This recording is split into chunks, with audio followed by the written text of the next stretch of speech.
Hey, grace and peace. Welcome to Find the Intersection. My name is Paul Dezay, and today we are looking at John chapter 2, verses 1 to 11. John 2, 1 to 11. This is the story of Jesus turning water to wine. And if you haven't read this passage today, check it out. Pause the video, go read it in a couple translations, and then come back here and we'll chat about it. All right, see ya. Hey, welcome back. All right, let's jump into John chapter 2, verses 1 to 11. Context here. John, the Gospel of John. John is the one of the disciples. It's the one referred to as beloved. Ironically, John doesn't refer to himself by his own name in the Gospel of John. He refers to himself as the beloved.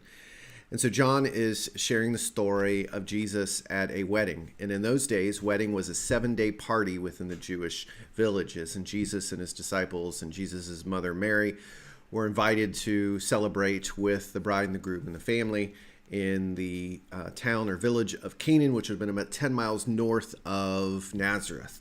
And that's the context. Now, in those days, wine would have been prevalent. That would have been part of that culture. And for the wine to run out would have been a disgrace for the family. And so instead of a disgrace, Jesus provides a gift of grace. All right, so what are some things that stood out to me?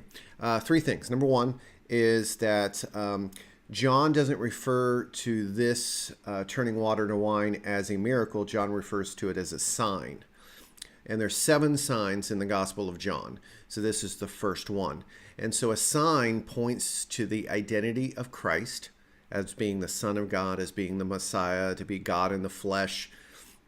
And it also speaks to the nature of God's kingdom. God's kingdom is a place of feasting and party, and a place of healing and resurrection, which follows the course of those 7 signs.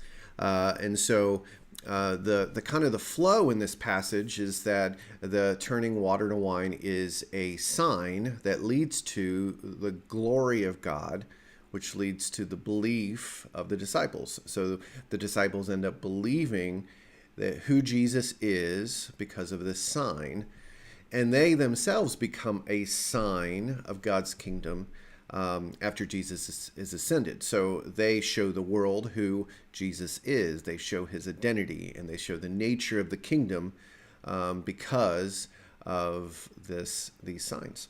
And so the second thing that jumped out to me is the water to wine part. And specifically, the water comes from the purification vessels that would have been used for the ritual cleansing of the Jewish people.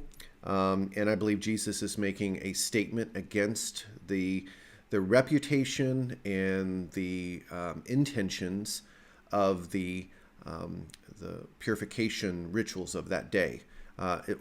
Interesting is right after this passage is Jesus cleansing the temple, which is the ending of John chapter 2, which is, again, another statement, a kind of prophetic statement.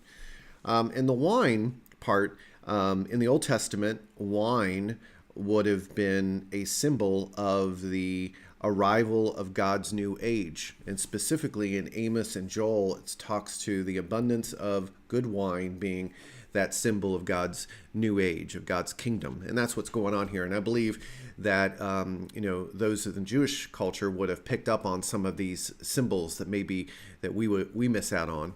We look at this as just a miracle, but I believe it's much more than that. It's a sign, and it's a fulfillment of prophecy.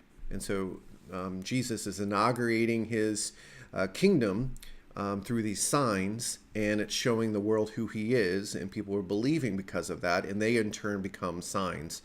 And we see that within this water to wine. And then finally, the extravagant abundance, the generosity of God. And so there were approximately 900 bottles of wine that were produced because of this sign. And that is a lot of wine, friends.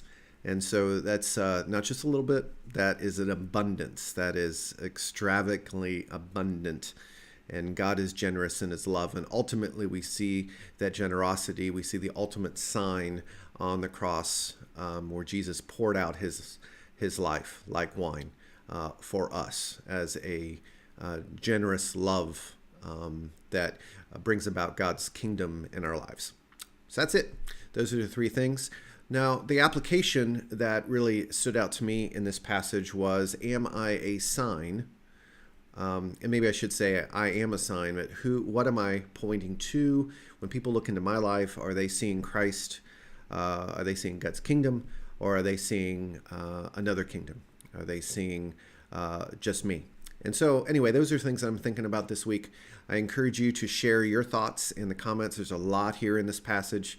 Man, there's just so much beautiful stuff in this passage. Share your thoughts in the comments and let's learn from one another. And I'll be back tomorrow as we look into the New Testament passage. Take care, everyone. Grace and peace.